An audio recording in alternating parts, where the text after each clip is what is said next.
Halo semuanya, selamat datang di Ayo Belajar Biologi. Jangan lupa komen, like, dan subscribe untuk mendapatkan update serta video terbaru tentang biologi. Yuk kita mulai pelajaran kita hari ini. Halo semuanya, selamat datang kembali di YouTube channel Ayo Belajar Biologi. Hari ini kita mau sama-sama bareng belajar tentang struktur tulang manusia untuk SMP dan MTS kelas 8. Nah, struktur tulang manusia ini masuk dalam sistem gerak semester 1. Tanpa panjang lebar, yuk langsung aja kita masuk ke materi kita yang pertama. Nah, anak-anak, siapa yang di sini pernah ikut kemah atau ikut camping? Saya yakin beberapa dari kalian pasti pernah ikut acara perkemahan yang diadakan sekolah, atau mungkin kalian pernah ikut kemah dan camping beserta dengan keluarga. Di mana tempatnya?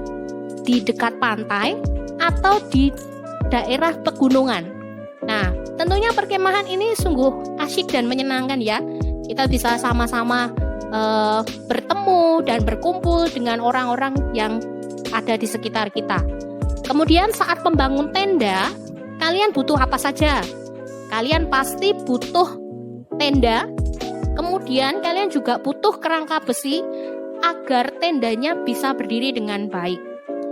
Nah, begitu juga dengan kondisi tubuh kita. Kita juga butuh rangka atau tulang manusia untuk membantu kita beraktivitas dan menegakkan tubuh kita atau memberi struktur dalam tubuh kita. Nah, bagaimana dengan fungsi rangka manusia yang lain? Sebelum kita menjawab pertanyaan tersebut, yuk kita sama-sama kenalan dulu sama tulang-tulang yang ada di dalam tubuh kita. Nah, anak-anak, seperti yang kalian lihat, ternyata tulang bisa membentuk sistem gerak manusia. Seperti yang kalian lihat di sini, dimulai dari atas, kita kenalan dulu ya sama tulang tengkorak. Kemudian di bawahnya ada satu tulang lagi yang namanya tulang selangka. Kemudian di bawah tulang selangka ada tulang lengan atas. Kemudian ada juga tulang lain yang namanya tulang rusuk. Kemudian ada pula tulang lain yang disebut tulang pengumpil serta hasta yang ada di lengan bawah. Kemudian untuk bagian bawah tubuh kita itu terdiri dari tulang paha, tulang betis, tulang kering. Kemudian ada juga tulang ruas jari kaki, tulang lutut, tulang pinggul, dan seterusnya.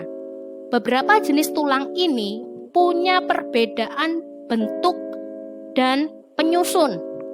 Namun yang jelas, rangka manusia akan membantu sekali dalam aktivitas manusia serta bermanfaat banyak untuk manusia. Apa saja sih fungsi-fungsi tulang manusia ini? Untuk selengkapnya kita lanjut ke slide berikutnya. Nah, seperti yang saya bilang, tulang manusia itu terdiri dari 206 tulang, terutama pada manusia yang dewasa. Kita punya segitu banyaknya tulang untuk memberikan manfaat untuk tubuh kita. Apa saja sih fungsi tulang manusia itu?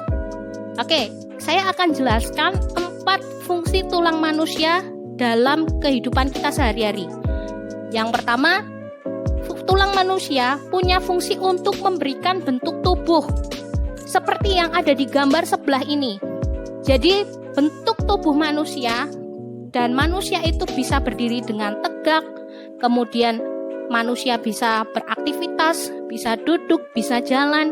Itu semua juga merupakan salah satu manfaat dari adanya tulang manusia. Jadi saya ulangi sekali lagi, tulang manusia punya fungsi untuk memberikan bentuk tubuh. Kemudian yang kedua, tulang manusia punya fungsi untuk melindungi organ dalam. Seperti yang sudah digambarkan di slide sebelumnya, jadi tulang tengkorak itu punya fungsi untuk melindungi otak dalam tubuh kita. Nah, di dalam otak itu punya peran yang cukup banyak, tapi strukturnya lembut dan halus, serta dia rentan terhadap benturan. Makanya dia perlu suatu pelindung yang keras untuk melindungi organ tersebut. Dan muncullah tulang tengkorak yang punya fungsi untuk melindungi otak. Begitu juga dengan organ dalam lainnya. Jadi organ dalam lainnya itu pun juga akan dilindungi oleh tulang manusia. Seperti contoh pada paru-paru. Paru-paru kalian yang ada di dalam tulang rusuk itu sifatnya lentur, lembut, serta rentan terhadap benturan. Jadi perlu dilindungi oleh tulang rusuk sehingga terhindar dari segala macam benturan dan resiko-resiko lainnya. Kemudian yang ketiga, tulang manusia punya fungsi untuk tempat menempelnya otot. Otot di dalam manusia itu berjumlah 600. Dan otot ini terbuat dari serabut otot yang melekat dalam tulang. Dan hampir setiap kegiatan serta gerakan tubuh itu merupakan hasil kontraksi dari otot serta tulang. Jadi bayangkan tanpa tulang manusia, tidak ada otot yang bisa menempel dan kita juga akan kesusahan untuk bergerak. Kemudian yang keempat, fungsi tulang manusia adalah untuk tempat pembentukan sel darah. Jadi ternyata di bagian tulang kalian itu ada bagian yang disebut sebagai tulang spons. Di dalam tulang spons ada sumsum sel darah merah yang fungsinya untuk membentuk sel darah manusia. Oke, untuk poin yang ketiga akan saya gambarkan lebih rinci di slide ini. Nah, bisa kalian lihat ya, di sini ada otot bisep, ada otot trisep, dan setiap otot akan melekat pada tulang. Ketika otot ini berkontraksi atau menjadi tegang, dia akan menggerakkan tulang-tulang perlekatannya, sehingga tulang-tulang pun itu bisa bergerak dan kita bisa melakukan aktivitas tubuh. Oke, selanjutnya kita akan belajar masuk lebih dalam lagi tentang struktur tulang. Jadi silakan diperhatikan ya, karena ini adalah inti dari pelajaran kita hari ini. Yang pertama, bagian dari tulang itu disebut sebagai tulang spons. Jadi seperti yang kalian lihat di bagian atas sendiri, tulang spons itu punya fungsi untuk mengisi tulang kompak dan sebagai penyedia kekuatan mekanik. Tulang spons ini punya struktur yang kurang kompak, ringan, dan banyak celahnya. Dan seperti yang saya bilang tadi, di dalam tulang spons ada sumsum sel darah merah untuk menghasilkan sel darah merah sampai 3 juta per second. Jadi bayangkan, dalam 1 detik kehidupan kalian, sumsum merah itu selalu bekerja dan menghasilkan sel darah merah begitu banyaknya. Kemudian untuk yang kedua, kita punya bagian lain yang namanya tulang kompak. Nah, bagian tulang kompak ini merupakan tulang yang padat serta keras untuk menopang tubuh kalian. Jadi tulang kompak ini hampir ditemukan di setiap bagian tulang kita. Sekitar 80% tulang kita terdiri dari tulang kompak. Dan tulang kompak ini banyak ditemukan di tulang kaki serta tulang tangan. Oke, yang ketiga. Bagian yang ketiga disebut sebagai bagian pembuluh darah. Jadi di dalam tulang kalian ini ada pembuluh darahnya ya. Nah, tulang ini memiliki pembuluh darah karena pembuluh darah punya fungsi untuk membawa zat makanan ke tulang. Jadi setiap nutrisi yang dihasilkan dari proses pencernaan akan masuk melalui pembuluh darah sampai ke tulang. Kemudian yang bagian keempat disebut sumsum putih atau sumsum kuning tulang. Jadi di bagian tengah bisa kalian lihat sumsum putih tulang punya fungsi untuk menyimpan lemak serta nutrisi. Kemudian sumsum putih tulang ini juga berfungsi untuk memproduksi kartilago, kemudian juga untuk menyimpan lemak, untuk membentuk otot serta substansi untuk membentuk tulang. Jadi sumsum putih tulang ini juga sangat berperan penting dalam kehidupan kita. Bagian yang terakhir disebut sebagai periosteum. Nah, jadi untuk yang periosteum ini merupakan bagian paling luar. Periosteum ini merupakan membran yang punya fungsi untuk perbaikan serta pertumbuhan tulang.